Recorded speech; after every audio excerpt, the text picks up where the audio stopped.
around at City Hall that next morning, I saw the fear in my neighbors' eyes and heard the terror in their voice as they told me they were afraid to go home, go shopping, or even send their children to school. A day-long manhunt ensued, but thankfully, Sheriff Robert Luna and his team tracked him down miles away. Surrounded, he ended his own life.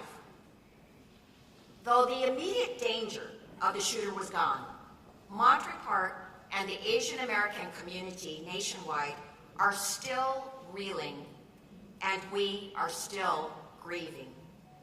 As the first suburban Chinatown in the U.S., Monterey Park holds a special place in the heart of the nationwide Asian American community. That's why it feels as though the attack on Monterey Park was an attack on Asian America. I've met with the victims' families, and I've come to understand how special the victims were. They were mothers, fathers, sons, and daughters. They were all Asian American immigrants from China, Hong Kong, Vietnam, Taiwan, and the Philippines, who worked hard to build their lives here. They did not deserve to be taken from us. But what is making a difference is the community. I want to thank the community for helping so immensely in their recovery. I know many of you are here today, and I especially want to thank President Biden for providing every federal resource possible. From the moment the shooting happened, federal law enforcement resources were here on the ground to help in the manhunt. Then, in the days following the attack, Vice President Harris and senior White House staff were here, bringing condolences from the president. Health and Human Services Secretary Javier Becerra visited here to discuss our recovery and found that though FEMA, or the Federal Emergency Management Agency, coordinates responses in a natural disaster, there is no such coordinated response after a mass shooting, resulting in much confusion and frustration. And then, Administrator Isabel Guzman Castillas of the Small Business Administration visited the small businesses near the shooting site to offer resources. We also know this. This shooter had a semi-automatic pistol with a high-capacity magazine that allowed him to shoot 42 rounds in a matter of minutes. He should never have had a weapon that was made for war, nor should the shooters in Half Moon Bay, Buffalo, Uvalde, and countless other places. This carnage must end. Yes.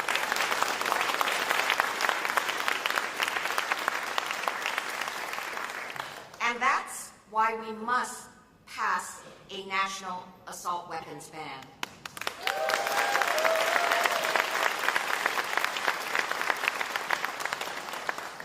We also know this shooter was deteriorating mentally, having gone to the police to complain of his family poisoning him.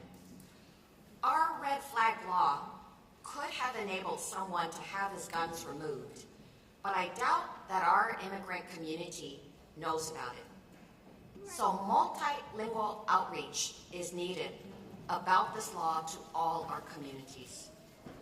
So President Biden, thank you for meeting with the victims' families as well as the wounded and consoling them. Thank you for being with us today in an ultimate act of healing. Thank you for letting us know that we are not alone.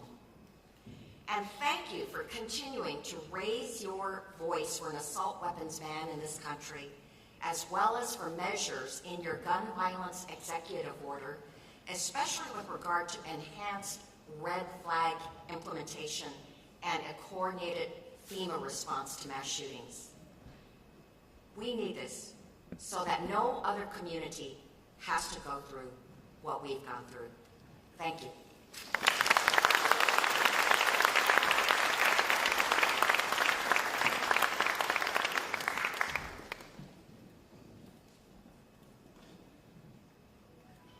welcome Los Angeles County Supervisor Hilda Solis.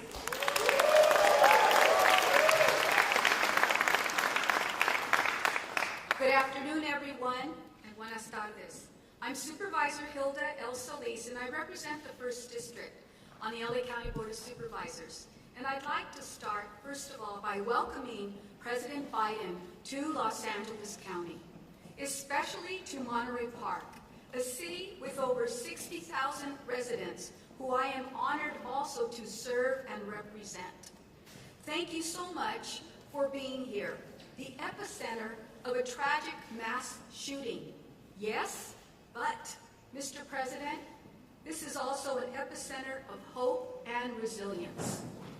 Here in Los Angeles County, I am honored to have 4 other colleagues sitting on a historic all-women board who,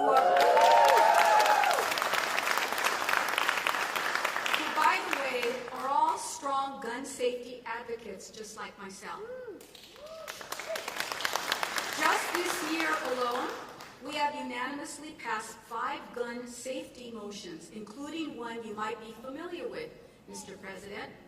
You and Senator Feinstein put forward 2 bills to ban military-style weapons and high-capacity magazines, in addition to raising the age from 18 to 23 years of age to purchase them. And last month alone, I authored a motion that passed unanimously to support Senator Feinstein's reissuance of these 2 bills. Senate Bill 25 to ban assault weapons and high-capacity magazines, and Senate Bill 14 to raise the age from 18 to 21 to purchase assault weapons. Mr. President, you are exemplifying what we need: strong leadership on all levels of government, to be brave, to be courageous, and to stand with victims and survivors against gun violence. I refuse to believe that thoughts and prayers are going to somehow protect our children and lift our country out of this gun crisis. Your issuance of an executive order on gun control today is a perfect example of what is needed precisely here in America. Every day, we use the authority we have at the Board of Supervisors to keep our 10 million residents safe from gun-related violence, and to support the work of other brave colleagues that you're going to hear from, and you already heard from our Congresswoman, you'll hear from our U.S. Senator, but you'll also hear from our President. And next Tuesday's meeting at the LA County Board of Supervisors, I will be putting forward a motion to support President Biden's executive order. Mr. President,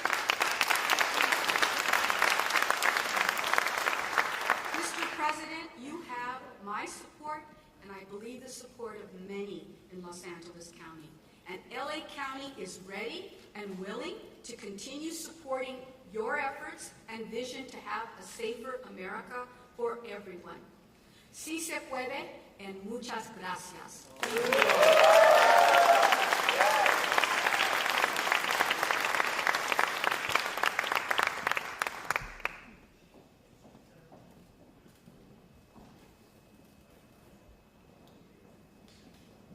Please welcome Senator Alex Padilla.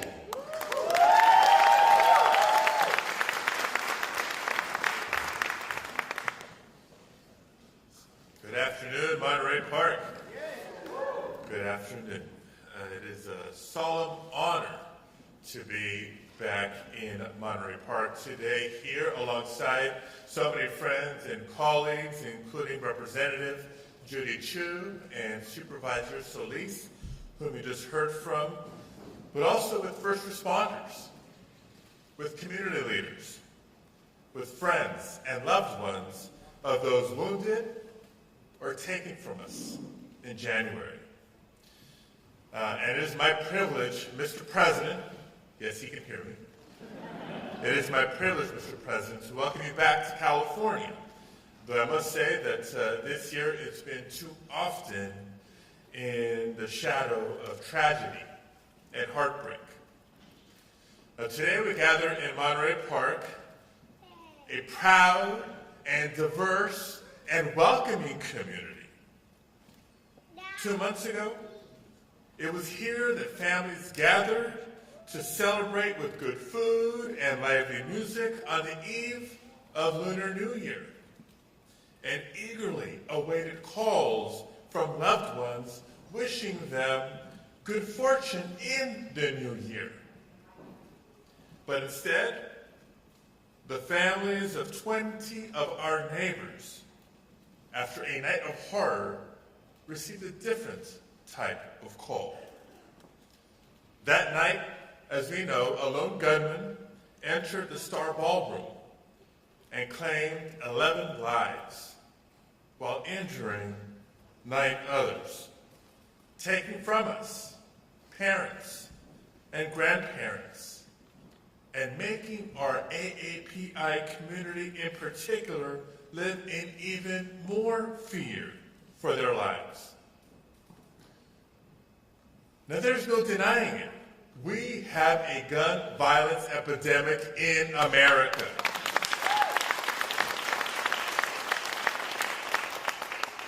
The gun industry continues to work overtime to create a culture of chaos because to them, American lives are worth less than the profits they make on the guns that they sell. But last year, under President Biden's leadership, Congress broke the stranglehold of the gun lobby when we passed meaningful gun safety legislation for the first time in nearly 3 decades.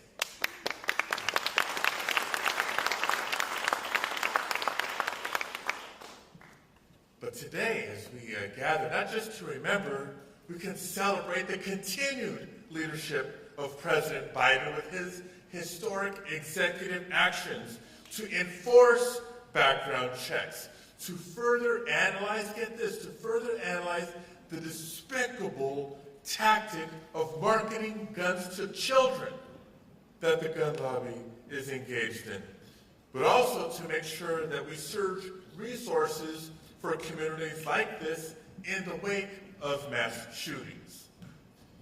Despite the good that these executive orders will bring, as we all know, there will still be more work to do. That includes bringing back universal background checks. Absolutely. And as Supervisor Solis just mentioned, we should follow the example of then Senator Biden and our own Senator Dianne Feinstein for their work in 1994 in banning the sale of assault weapons, and we should ban high-capacity magazines as well.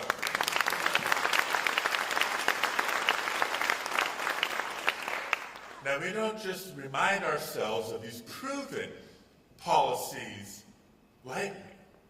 We know the work that we have cut out for us. So we are very clear-eyed in knowing the opposition that we continue to encounter from Republican members in Congress who stand in the way of these common-sense gun safety measures. And it would be easy, as we have in trauma after tragedy after trauma after tragedy after so many years, to feel hopeless. But if ever the United States of America needed to find a source of strength, it is found right here in the community of Monterey Park, California.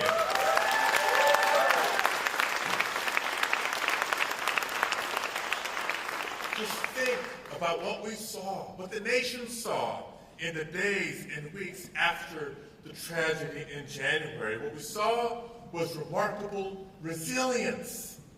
We saw the strength of those who rallied this community, like my guest at this year's State of the Union address, the former mayor, Henry Lowe. Give him a round of applause. Along with the new mayor, the entire council, all the leaders of this community, elected and otherwise, who came together to call for calm and healing for so many families. We saw the strength of this very Boys and Girls Club, who honored those lost by celebrating Lunar New Year and giving kids a chance and a place to play or to cry and to heal. We saw the strength in the waves of community members who gathered to build a memorial outside the Star Ballroom, where neighbors would come together to comfort one another and to process the tragedy together. You see, as we heal, and it's a process, it will continue to take time, but as we come together to heal, we know, just as President Biden knows, that the pain and the heartbreak may diminish over time, but it will never completely go away.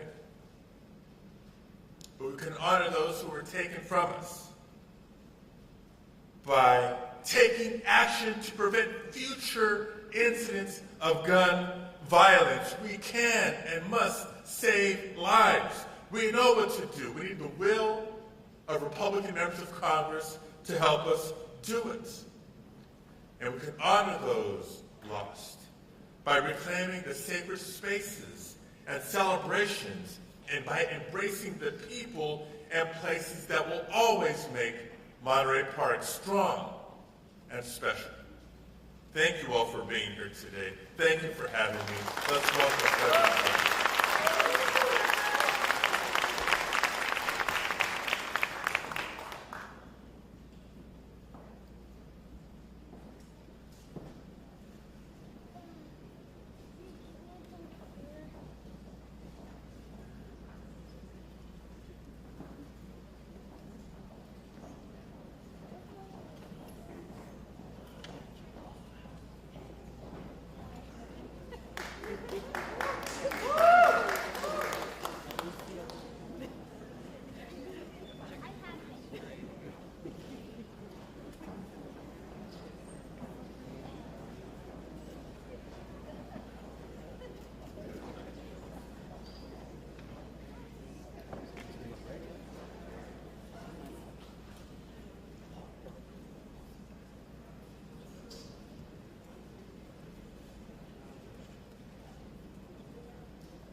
Ladies and gentlemen, the President of the United States.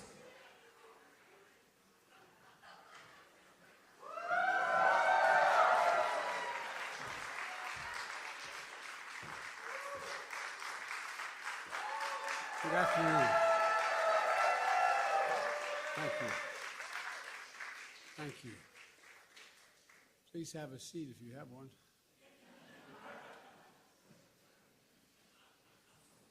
Good afternoon. Saturday, January 21st, 2023, Lunar New Year. A time to enjoy. A ballroom dance studio, place of happiness, friendship, and belonging. People across backgrounds and generations celebrating their cultural roots and bonding through ballroom song and dance. Place of refuge where immigrants have lived for years. Supported new immigrants who just arrived, becoming not just friends, but family. But as we all saw, a day of festivity and light turned into a day of fear and darkness. A holiday of hope and possibilities marked by horror and pain. Vibrant dances, music replaced by vigils and memorials. 11 souls taken, 9 injured. Private mourning made public. That sense of safety shattered. Survivors will always carry the physical and emotional scars. Families left behind who will never be the same. One of the worst mass shootings in California history. A tragedy that has pierced the soul of this nation here in Monterey Park, the San Gabriel Valley, the heart of the Asian American community. My dear friend Judy Chu, former mayor of Monterey Park, your Congresswoman and chair of Congressional Asian Pacific Caucus. Senator Alex Padilla, champion for this community, the entire state. My good friend Supervisor Hilda Solis and all elected officials, law enforcement, first responders, faith leaders, community members, all here today. You've shown up for this community, and I know you always will. To the families of victims who spend time, I get a chance to speak with today, and whom Vice President Harris spent time with a few weeks ago. I'm here on behalf of the American people to mourn with you, to pray with you, to let you know you are loved and not alone. Every case is different, but I know what it's like. I know what it's like to get that call. I know what it's like to be told. I know what it's like to lose a loved one so suddenly. It's like losing a piece of your soul. It's like a black hole in your chest you feel like you're being sucked into. Suffocating. Hardly able to breathe. The anger, the pain. The depths of the loss so profound it's hard to explain. The suddenness tends to magnify the grief. As time passes, the shock and numbness slowly make way for the sobering reality of their absence. An empty chair at the dinner table, the birthdays, the anniversaries, the holidays, without them. Everyday things, small things, the detail you miss the most, the scent when you open that closet door, the park you go by that you used to stroll in. The morning tea you shared together, the bend of his smile, the perfect pitch of her laugh. As Judy shared with me, this is a tight-knit community with intergenerational households and deep reverence and respect for its elders. A community that's opened its heart and its homes to friends and neighbors and stood strong throughout the pandemic as anti-Asian hate crimes rose. A community that, in the face of horrific tragedy, has become a symbol of hope and resilience. Pushing forward together, healing together, people from all faiths and backgrounds rallying to show their love and support, raising money for funeral costs and memorials, providing counseling and translation services to the victims' families, providing and proving that even with heavy hearts, we have unbreakable spirits. As a nation, we remember them. Immigrants from China, the Philippines, Vietnam, Taiwan, all of whom found a home in America. Mr. Ma, age 72, a pillar of the community, a beloved manager and dance instructor at Star Ballroom. He walked patrons to their cars at night, helped new immigrants find jobs. His children and grandchildren will carry on his legacy in the spirit of one of his favorite Chinese proverbs: cherish the people in front of you. Cherish the people in front of you. And Igao, 72, Mr. Nice, for his kindness, his positivity, his infectious smile, a free spirit always ready to lend a helping hand. He died shielding his dance partner. Shoju on you, 57, devoted mom, wife, sister, woman of faith, always there to help others, bringing food and newspapers to family members who had trouble walking. Always, always working tirelessly with her husband to build a future for their 3 children. Nancy Jian, 62, known as Sister Sunshine. She loved to play cards, piano, and the weekly volleyball game. Always sharing her homegrown plants and vegetables with neighbors and friends. A dedicated mom, married nearly 40 years. Husband and wife who were always together, even in their last dance. Valentino Alvaro, 68 years old, a servant of God, life of the party, storyteller who made the whole room laugh, a man devoted to his children and his grandchildren. May Minan, 65, bedrock of her family and friends, the eternal optimist, avid dancer who'd visit the studio every weekend, often leaving snacks behind for her classmates. She radiated positive energy through her laughter, her kind words, and her smile.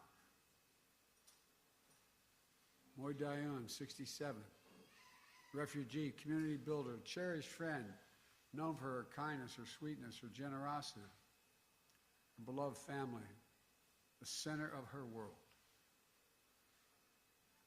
Diana Tom, 7 years old, devoted daughter, wife, mother, grandmother, who loved to sing karaoke. A giver and an adventurer who loved to explore new foods and travel the world. Charles Zhao, 76, grateful, reflective, believed in living to the life to the fullest. He constantly showed his family and friends and showered them with warm words of encouragement, hope, and love. Tao Yo, 64, a lifelong learner. He retired as a business manager and was pursuing a second career as a pharmacist while caring for his elderly mother. A man beloved by his wife, children, and friends for his compassion, his determination, and his wisdom. Lily Lee, 63, a matriarch with absolute strength, optimism, and grace. Her daughter wrote, "Stolen is a grandmother whose granddaughter fell asleep many nights nestled between her loving arms. Taken away is the opportunity for her grandson to feel her love and warmth." All of them lived lives of love, sacrifice, and service for their families, for their community. They represent a bigger story, who we are as Americans, embodying the simple truth that our diversity is the strength of this nation. We saw that strength in Maria Leong,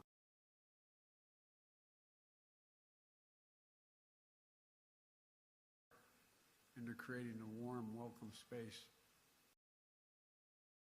Seniors. That strength in Brandon Say, who met me at the airport, whom Jill and I have gotten to know. 20 minutes after the rampage at Star Ballroom, Brandon saw the same shooter walk into his family's own dance studio, just 2 miles away, pointing a gun at him. In an instant, he found the courage to act and wrestle a semi-automatic firearm away. Brandon saved lives. He protected the community. At Half Moon Bay, just 2 days later, they got it.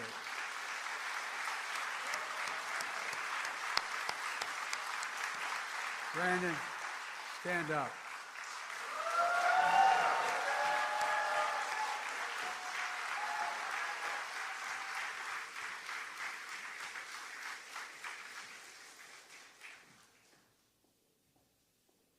Half Moon Bay, just 2 days later, we saw heroism from police officers, firefighters, and other first responders who rushed into the danger to save lives. As many of you know, Jill and I invited Brandon as our guest at the State of the Union message because we wanted the country to know all of you, not just Brandon, all of you, the character of this community, the faith you have in this community, the pride. We see it in you across all of American life. Just this week, a film about resilience and power of the Asian American immigrant family made history at the Oscars.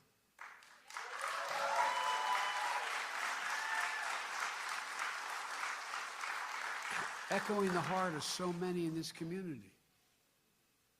We also hear a message we've heard too often, including 2 years ago this week, after the spa shooting in the Atlanta area. Enough. Do something. We remember and mourn today, but I'm here with you today to act. Last year, after the mass shooting in Buffalo, New York, and Uvalde, Texas, I signed into law, after being both places, a bipartisan Safer Communities Act, most significant gun safety law in almost 30 years. That was in addition to me signing more executive actions to reduce gun violence than any of my predecessors at this point in their presidencies. Today, I'm announcing another executive order that will accelerate and intensify this work to save more lives more quickly. First, this executive order helps keep firearms out of dangerous hands, as I continue to call on Congress to require background checks for all firearm sales. And in the meantime, my executive order directs my Attorney General to take every lawful action possible to move us as close as we can to universal background checks without new legislation. It's just common sense to check whether someone is a felon, a domestic abuser, before they buy a gun. The executive order also expands public awareness campaigns about the red flag laws, which my son, before he died, Attorney General in Delaware, was a great proponent of and instituted. So more parents, teachers, police officers, health providers, and counselors know how to flag for a court that someone is exhibiting violent tendencies, threatening classmates, or experiencing suicidal thoughts that make them a danger to themselves and others, and temporarily remove that person's access to firearms. And it promotes, this executive order, safe storage for firearms, something every responsible gun owner agrees with. Second thing it does, the executive order ramps up our efforts to hold the gun industry accountable. It's the only outfit you can't sue these days. It does that by calling out for an independent government study that analyzes and exposes how gun manufacturers aggressively market firearms to civilians, especially minors, including by using military imagery. And it directs the Attorney General to publicly release alcohol, tobacco, and firearms inspection reports of firearms dealers who are cited for violation of the law.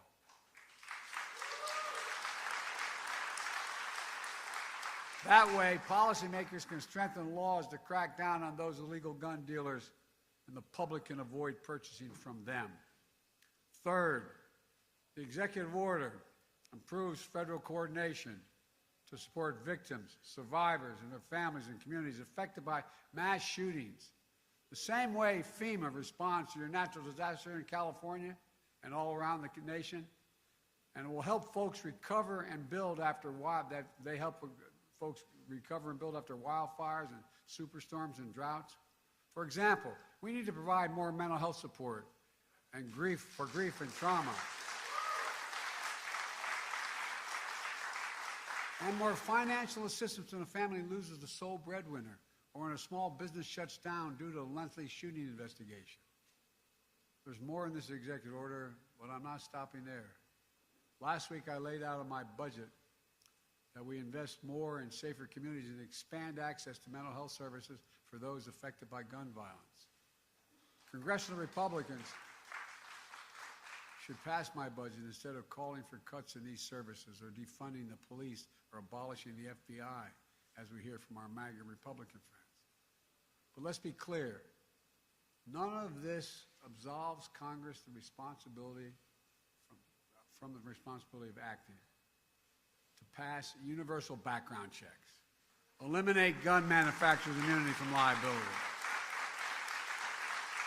And I'm determined, once again, to ban assault weapons and high-capacity magazines.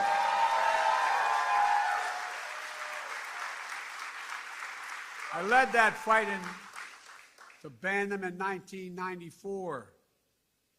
The 10 years that law was in place, mass shootings went down. Our Republican friends let it expire 10 years later. And mass shootings tripled since then, tripled. So let's finish the job. Ban assault weapons, ban them again, do it now. Enough, do something. Do something big. Folks, let me close with this. Scripture says, the Lord is near to the brokenhearted and saves the crushed in spirit. A lot of us have been there. As we gather here today, I know your hearts are broken, but I know your spirits are strong. And as you remember and heal, I know the light of your loved one is once again going to lead you forward. It takes time. I tell everyone, at least it did with me, it takes time. But I promise you, the day will come when the memory of your loved one brings a smile to your lips before it brings a tear to your eye. A tear will never fully go away. But when you had that smile first remembrance, that's when you know. That's when you know you're going to make it. You're going to know you're going to make it. My prayer for all of you is that day will come sooner than later, but I promise you, it will come. God bless you all. I admire you so damn much.